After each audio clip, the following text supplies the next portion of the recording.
ఏ రైతు కూడా పెరుగుదల మోజులో పడి పక్క రైతు ఒక బస్తా యూరియా ఎక్కువ, ఒక బస్తా డిఏపి ఎక్కువ వేసేసి పెంచేయగానే మనకంటే ఒక బెత్తెడు ఎత్తు ఎక్కువ ఉండగానే నిద్ర పట్టక వెళ్ళి బస్తాలు బస్తాలు మళ్ళీ తీసుకొచ్చి వెయ్యకండి. పెరుగుదలను చూసి సంబరపడిపోయే రైతు తనకు ఆ సంబరం కేవలం దిగుబడి రాకముందు వరకు మాత్రమే ఉంటుంది. దిగుబడి టైంలో డీలా పడిపోతారు.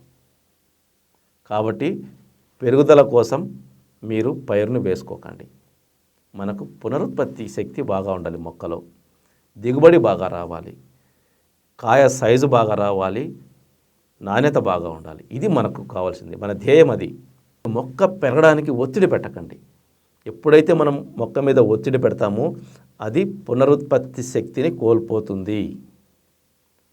ఆ ప్రక్రియ మనమే చేస్తున్నాము, అది చెయ్యకండి. ఇక నుంచి మొక్క మీద ఒత్తిడి పెట్టే రకంగా రసాయనిక ఎరువులు కానీ, రసాయనిక తెగుళ్ళ మందులు కానీ, రసాయనిక పురుగు మందులు కానీ ఉపయోగించకండి.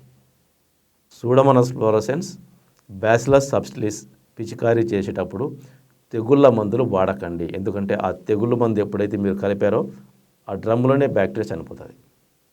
అది చేయకండి. తెగుళ్ళ మందులతో కలిపి వీటిని జీవ నియంత్రకాలను కలిపి వాడకండి. ఒకవేళ రసాయనిక పురుగు మందులు వాడుతుంటే మాత్రం అది సపరేట్గా కలుపుకోండి, ఇది సపరేట్గా కలుపుకోండి. పురుగు మందు తెగుళ్ళని చంపదు, కానీ ఎక్కువ సమయం ఉంచిందంటే మాత్రం మళ్ళీ నష్టం జరిగిపోతుంది. ఏదైనా పురుగు మందు స్ప్రే చేస్తుంటే మాత్రం అప్పటికప్పుడు డ్రమ్లో పోసుకొని స్ప్రే చేయండి, కానీ తెగుళ్ళ మందుల్లో కలిపి మాత్రం వీటిని వాడద్దు. అది ఎవరు చెప్పినా తప్పే.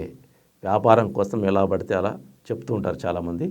కానీ మీరు సూడోమోనాస్ ఫ్లోరోసెన్స్, బ్యాసిలస్ సబ్టిలిస్ పిచికారీ చేసేటప్పుడు తెగుళ్ళ మందులు వాడకండి. ఎందుకంటే ఆ తెగుళ్ళ మందు ఎప్పుడైతే మీరు కలిపారో ఆ డ్రమ్లోనే బ్యాక్టీరియా చనిపోతుంది.